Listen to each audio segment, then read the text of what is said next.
This is my recap of Chrisley Knows Best, Season 1, Episode 6, Big Apple Blow-Up. So we have two storylines, one involving Julie and one involving Todd. So I'm going to start with Julie's storyline, which is we find out that in 2012, Julie had breast cancer, and she is now fine, but Todd and her are having a discussion about her taking better care of her health.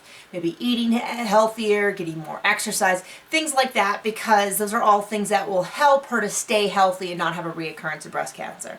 So kind of anything she can do to perhaps prevent that would be good. So, of course, she starts out by having a girls' night out, drinking, eating, all that. But then afterwards, the next day or so, she goes out for an exercise class, and a friend convinces her to try pole dancing. So she works out a little bit, and we have the added hilarity of her discussing how awkward she is on the pole and trying to pop it and twerk it and all that.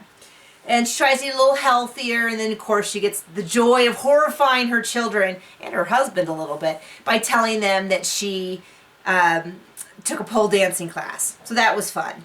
Now Todd's storyline is they are going to New York on a buying trip with Chase and Savannah. So of course Chase is not really that interested. He's flirting with the models and this and that. And Todd really puts down his foot. You know, this is your name on the building. This is your inheritance. This is your thing too. I want you to be more involved.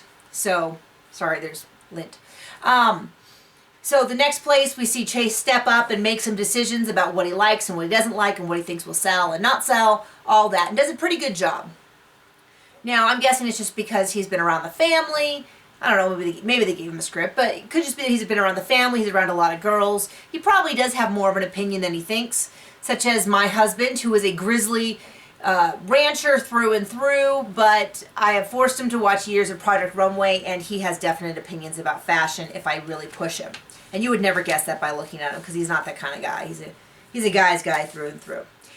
Anyway, we get to the end. Todd sends them back with the driver, go to your hotel room, and don't you even leave that room.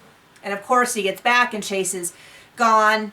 Chase comes back and he's like, Dad, I was just out front walking, you know, I'm 17, I can't even go outside. And Todd's like, blah, blah, blah. And Chase is like, no, and he like runs off, and Todd calls Julie, and Julie's like, you got to deal with this.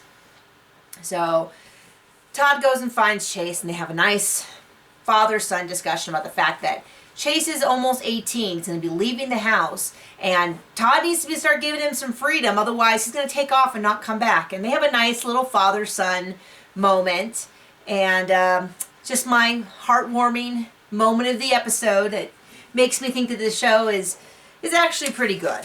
So there you go.